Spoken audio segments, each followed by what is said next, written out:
Cordial saludo, mi nombre es Jorge Humberto Satello y en este caso le puedo explicar lo que son algunas proyecciones de cráneo.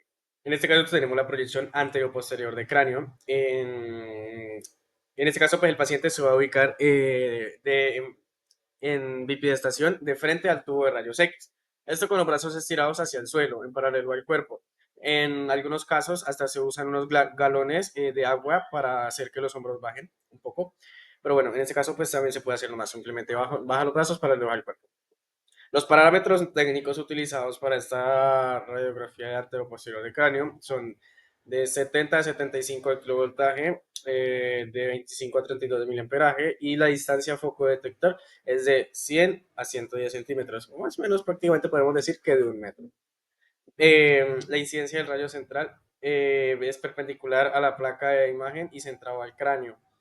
El chasis es un chasis de 24 por 30 longitudinal y los criterios de evaluación, pues como tal, se incluye verificar una buena calidad técnica en la anatomía ósea, en las partes blandas sin alteraciones y simetría adecuada en las estructuras. En el lado inferior izquierdo logramos ver lo que es la ubicación del paciente. En el lado inferior derecho logramos ver la imagen resultante de este estudio anteroposterior de cráneo. Tenemos también la proyección lateral de cráneo. En este caso también el paciente se ubica en bipedestación. En algunos casos se toma en posición de nadador, o sea, no me logran ver así. Bueno, en posición de nadador, eh, con el lado izquierdo de la cabeza apoyado en el buco femoral. Listo. Los parámetros técnicos utilizados son de 70 a 75 de kilovoltaje, 25 a 32 de miliamperaje, en la distancia foco detector de 100 a 110 o prácticamente un metro. La incidencia del rayo central es de 3 a 4 centímetros por encima del conducto auditivo externo. El chasis 24 por 30 apaisado. Los criterios de evaluación es que las estructuras óseas estén integradas sin alteraciones y que las partes blandas como los senos paranasales y la cavidad nasal, mandíbula y maxilar y algunas anatomías estén normal y bien definida.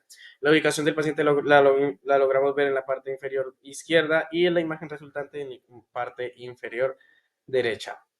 También tenemos lo que es la proyección axial de cráneo. La proyección axial, la posición del paciente pues, también igualmente se ubica, no, en este caso sí se va a ubicar en decúbito supino, o sea, acostado boca arriba, con el cuello y barbilla en hiperextensión. Esto pues para que la línea orbitometral sea perpendicular a la mesa, además de que los brazos sean estirados y pegados al cuerpo.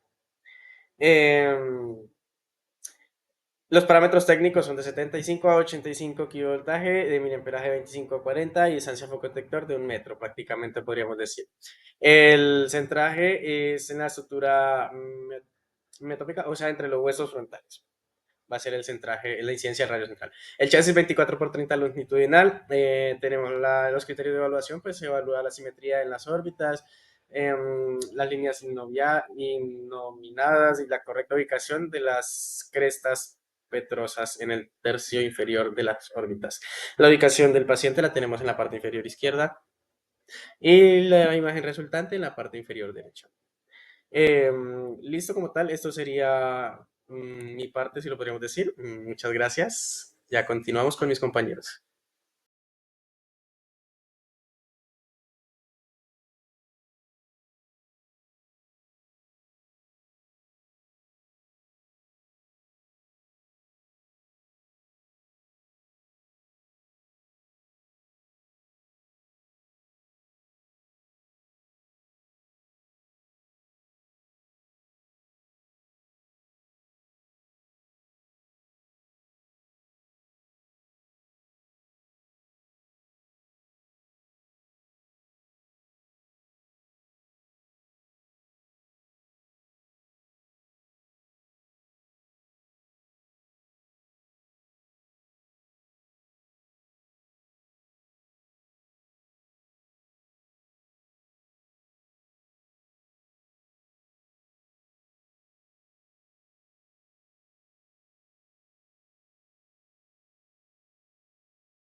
Hola, mi nombre es Juliana Portilla Alvarado y aquí les presento la radiografía de las órbitas y sus proyecciones. Su proyección es AP Caldwell. La posición del paciente. El paciente de frente al detector con la frente y la nariz apoyada. Las líneas orbitametal perpendicular al chasis sin rotación. Parámetros técnicos. Kilovoltaje de 70 a 80 miliamperajes por segundo 10 a 15.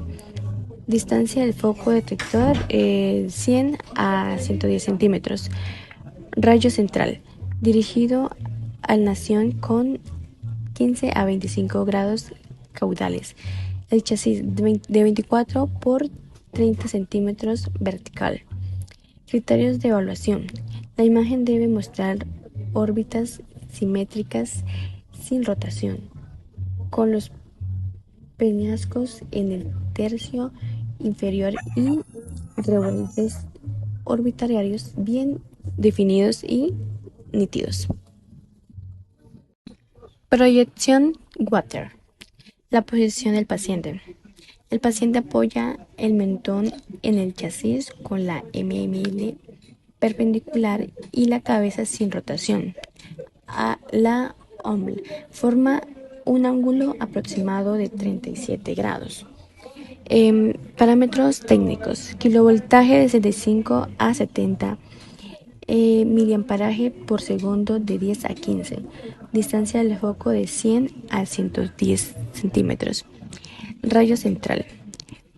Perpendicular al detector, dirigido al acantión.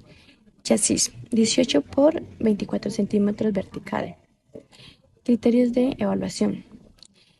Debe observarse simétrica facial, rebordes infraorbitarios definidos, peñascos fuera del área orbitaria y buena nitidez general sin artefactos. Proyección lateral. Em, Posición del paciente. El paciente en lateral verdadero con el lado de interés contra el chasis IP, perpendicular y paralela al piso. Parámetros técnicos. Kilovoltaje de 70 a 75.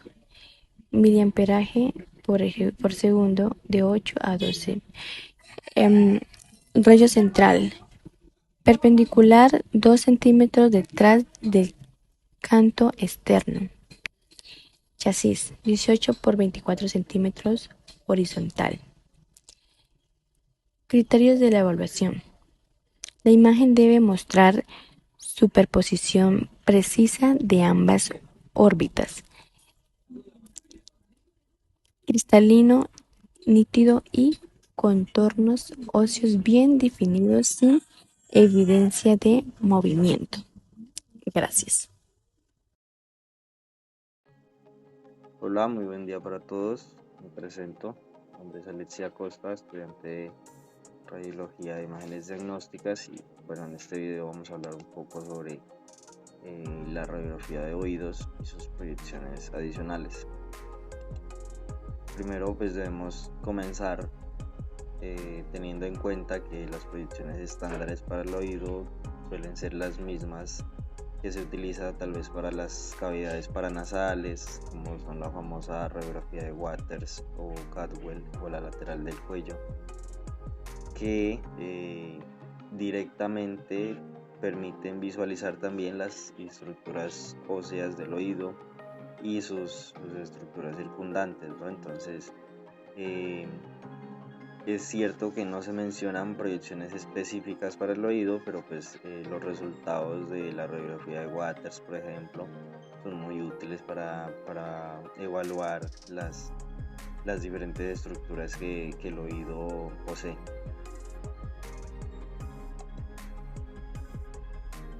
Por eso mismo pues tenemos la proyección posterior-anterior axial en el método de Caldwell, en donde es posible mirar o evaluar los senos frontales y etmoidales anteriores, en donde el paciente pues La ubicación debe ser siempre con la frente y la nariz apoyadas a la placa de rayos X y con la cabeza inclinada pues hacia atrás para que el rayo de radiación incida desde la parte posterior hasta la anterior del cráneo. Los parámetros de kilovoltios utilizados pueden ser entre 75 y 70. El MAS utilizado puede ser de 28 a 30, la distancia del foco de 1 metro y el rayo central debe estar dirigido siempre hacia abajo con una angulación de 15 grados.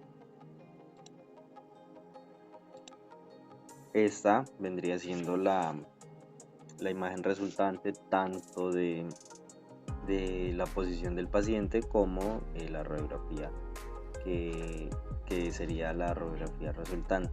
Los criterios de esta radiografía pues buscan evaluar los senos frontales, los etmoidales, asimismo las estructuras faciales, la base del cuello y las órbitas oculares y la fosa nasal, y también podemos aquí evaluar nosotros parte de las estructuras del oído.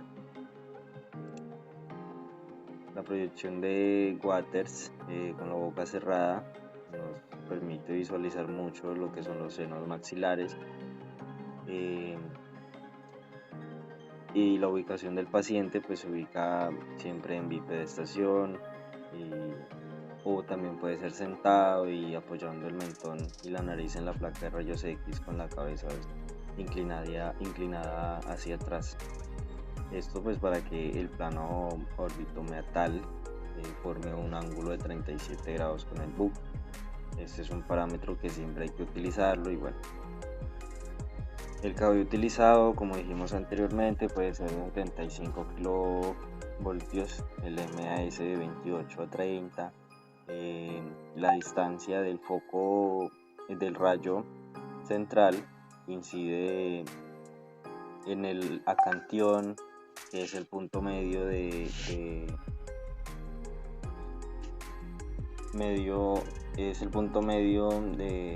el camino de la línea orbitomeatal y el mentón, y pues esto es perpendicular a la película, ¿no? La imagen resultante de esto viene siendo esto tanto en la ubicación del paciente y esto en cuanto a la radiografía resultante, en donde también nosotros podemos evaluar parte de las estructuras circundantes al oído. Los criterios de esta radiografía pues es primero la correcta visualización de los senos maxilares, que aquí los podríamos ver, el hueso malar y parte de las encías etmoidales, entonces, y los senos frontales también. La proyección de Waters con la boca abierta también es una de las proyecciones que se pueden utilizar para evaluar lo que serían las estructuras circundantes al oído, en donde el paciente se ubica en posición sentada o de pie o en bipedestación. Está apoyado el mentón y la nariz sobre la mesa y el buki, y está pues con la cara inclinada y la boca cerrada. Los parámetros vienen siendo los mismos anteriores, solo que el rayo incide en el acantión, que es el punto medio del camino entre la línea órbita y el mentón, y pues tiene que ser perpendicular a la órbita. La imagen resultante prácticamente viene siendo la misma que la anterior proyección, simplemente que con la boca abierta, solo que esto permite también revisar una que otra estructura adicional a la proyección que miramos anteriormente. Por eso dice que la correcta visualización de los senos esfenoidales y las estructuras como los senos maxilares, las órbitas y las fosas coronoides, que es muy importante también. Esta proyección nos ayuda la ubicación del paciente siempre va a ser en decúbito supino, o también puede ser en bipedestación con la cabeza inclinada hacia atrás, de manera que la línea infraorbio meatal, quede con que lo más paralela posible al receptor de la imagen. Y bueno, en la imagen pues en la imagen siguiente vamos a ver un poco mejor cómo esto se resume ya en la imagen. El rayo central pues debe estar centrar a la radiografía, tiene que dirigirse perpendicularmente a la línea y centrarse en el plano medio sagittal del cráneo. Y bueno, como dije anteriormente, aquí ya podemos entender un poco más la posición del paciente como tal, en donde la imagen resultante vendría siendo esta, en donde también nosotros podríamos evaluar por estos medios lo que vendría siendo las estructuras del oído. Bueno, eso sería mi aporte a este trabajo. Muchas gracias. Cordial saludo. En esta ocasión voy a darles a conocer la radiografía de la articulación temporomandibular. Como primera proyección tenemos la proyección lateral transcraneal, o más conocida como Scheuer. Es una proyección lateral. La posición del paciente es de pie o sentado con la cabeza apoyada en el receptor o a un lado. Se lleva a cabo una proyección con la boca abierta y otra con la boca cerrada. Aquí lo podemos observar en esta imagen y vamos a usar un KB de 63-75, 1 miliamperios por segundo de 25-40, una distancia foco detector de 100 centímetros o 1 metro. El rayo central va dirigido con un ángulo caudocraneal de 25 a 30 grados que penetra 2.5 centímetros por encima del conducto auditivo externo, o en siglas CAE, del lado contrario, y emerge tangencialmente al CAE del lado evaluado. Vamos a usar un chasis de 18x24 y para obtener una imagen pues bien, debemos que se observe bien nítido las cavidades glenoideas y los cóndilos, sin una superposición excesiva del peñasco, una claridad en los bordes óseos y en las articulaciones. En esta imagen se pueden ver ambas articulaciones de la temporomandibular en posiciones abierta y cerrada, lo que permite comparar la traslación del cóndilo mandibular dentro de la cavidad glenoidea. Como segunda tenemos la proyección oblicua de la articulación temporomandibular o PARMA. Esta proyección es una proyección PA oblicua. El paciente va en posición semipronada con la nariz y las mejillas apoyadas sobre el sensor. Se lleva a cabo una exhibición con la boca cerrada y otra abierta. Aquí podemos observarlo, la ubicación del paciente. Vamos a colocar un rayo central orientado 10 a 15 grados cefálico y ubicado 1.5 centímetros delante del meato auditivo externo del lado que se examina. Usaremos un chasis de 18x24 longitudinal. Vamos a usar un KB de 75-75, unos miliamperios por segundo de 12-16, una distancia foco detector de 100 centímetros o 1 metro. Para obtener una imagen, o sea, bien, se tiene que ser una definición precisa de la cavidad articular y del borde del cóndilo mandibular. La diferenciación entre estructuras óseas sin deformaciones, visualización total del espacio articular. En la imagen podemos observar que se permite el análisis del cóndilo mandibular y la fosa glenoidea en una perspectiva oblicua, lo cual es útil para evaluar cambios o desplazamientos en articulaciones. Como tercera proyección tenemos la proyección AP axial HIRS para la articulación temporomandibular. En esta, el paciente está acostado de espaldas o sentado con el vértice craneal en contacto con el receptor. Un cuello extendido de forma en que la línea infraorbitomeatal quede paralela al receptor. Aquí podemos observar una imagen. El rayo central va perpendicular al plano infraorbitario, enfocado en el punto medio entre los ángulos de la mandíbula. Usaremos un chasis de 24x30 longitudinal y un KB de 80-85, 1 miliamperios por segundo de 10 o 15, una distancia foco detector de 100 centímetros o 1 metro. Para obtener una imagen buena, debemos observar las dos ATM, deben ser visibles sin rotación. Da una visualización clara de estructuras óseas sin artefactos y una simetría bilateral. En la imagen resultante, ambas articulaciones temporomandibulares se observan de manera simétrica, con una apreciación adecuada de la dirección de los cóndilos y su conexión con la base del cráneo. Muchas gracias.